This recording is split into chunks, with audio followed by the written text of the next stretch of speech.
আমাদের নেত্রী বাংলাদেশের এভরিবডি নোজ যে দেশনেত্রী বেগম খালেদা যে অসুস্থ, উনি কাজ করতে পারেন না আগের মতো। এই ফ্যাসিস্ট সরকার তাকে একদম মৃত্যুর ঘরে নিয়ে গিয়েছে। ছয়বার উনি মৃত্যুর ঘর থেকে ফিরে এসেছেন। এখন উনার জায়গায় আপনি জানেন যে তারেক রহমান সাহেবের নামের সাথে ভারপ্রাপ্ত চেয়ারম্যান লেখা আছে, এটা কিন্তু দলেরই দেওয়া। তাহলে দল এখন কিন্তু দেশনেত্রী বেগম খালেদা জিয়া দলের কাজ করছে না, ওনার নামটা আছে। আমরা ওনার নামের উপর শ্রদ্ধাশীল, আমরা যতদিন উনি থাকবে আমরা এই নামের উপর শ্রদ্ধাশীল থাকব।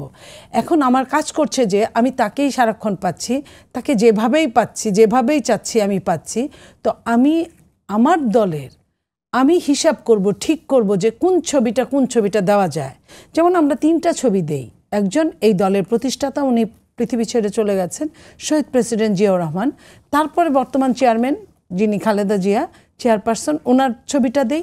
এবং যিনি কাজ করছেন, যিনি ভারপ্রাপ্ত চেয়ারম্যান, তো এই যে ছবিটা দিচ্ছি, এতে কিন্তু জায়গা বেশি নিচ্ছে না। যতটুকু জায়গা নেওয়ার আমি ততটুকুর মধ্যে, ইসি যদি ওইটা ঠিক করে দেয়, আমি এখানে কাউকে ছেড়ে কাউকে আমি ছোট বড় করতে পারি না।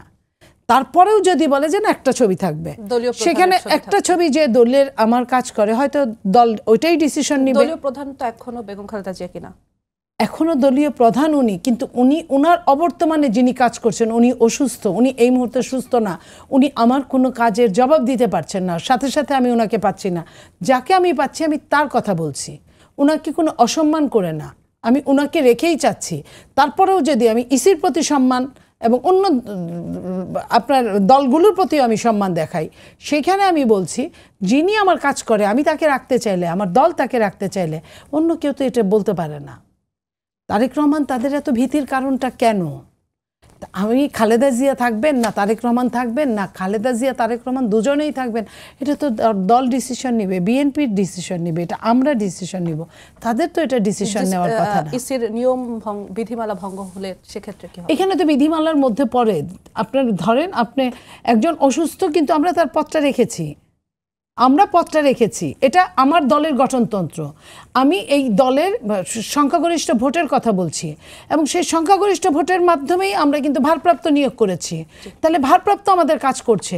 এখন আপনি যদি বলেন যে না একজন, যে কোনো একজন সব দলের জন্য প্রযোজ্য, সেটা আমরা ঠিক করব কোন একজন থাকবে, সেটা তো অন্য দল বলে দিবে না, আমরা এখানে ঠিক করব। এখন তো আমি সামনে ইলেকশন, আমি তো সম্মেলন করব না আরেকটা, আর সম্মেলন করে আমি কাকে ছোট করব, কারে করব না, কাকে রাখবো না, এটা আমাদের ব্যাপার।